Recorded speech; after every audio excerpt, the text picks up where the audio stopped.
आज आपण बनवतोय आक्काड स्पेशल तिखट आणि गोडपुऱ्या। गोडपुऱ्यासाठी लागणारे साहित्य हे मी गव्हाचं पीठ घेतले एक मोठी वाटी भरून। त्यासाठी 2 चमचे रवा टाकणार मी त्याच्यामध्ये, थोडंसं मीठ, बडीशोप, विलायची आणि सुंठ पावडर आहे आणि 2 चमचे तूप। आता आपण हे मिक्स करून घेऊ। मी 1 वाटी गुळ घेतलेला आहे आणि ते गुळाचं पाणी केलेलं आहे याच्यामध्ये टाकायला।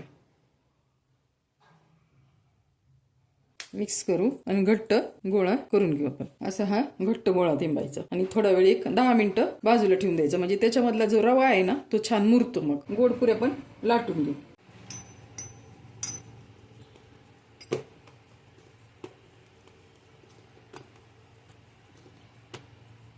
दाखव।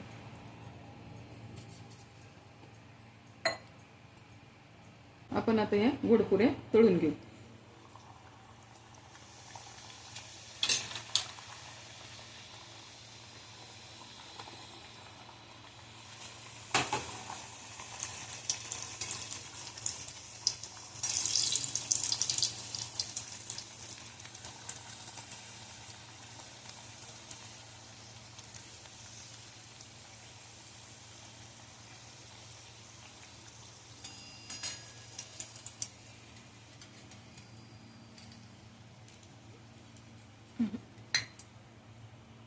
तिखट पुऱ्यासाठी साहित्य हे मी 2 वाटे गव्हाचं पीठ घेतले,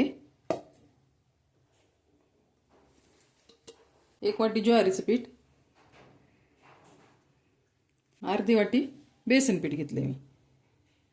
त्यात टाकणार आहे आता मीठ। ही मी वाटण केलंय, हिरवी मिरची, कोथिंबीर आणि लसूण टाकणार आहे। आता हिंग टाकणार आहे मी, थोडं ओवा राहिलाय टाकायचा माझा, हे ओवा टाकते मी। हळद, तीळ टाकणार आहे मी। आपण काय करू, 2 चमचे तेल टाकू त्याच्यात, मिक्स करून घेऊ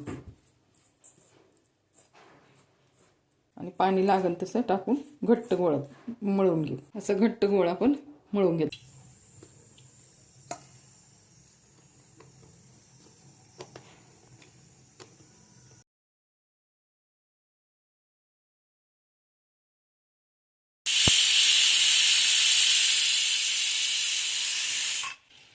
मस्त छान झाली खरपूस पुरी।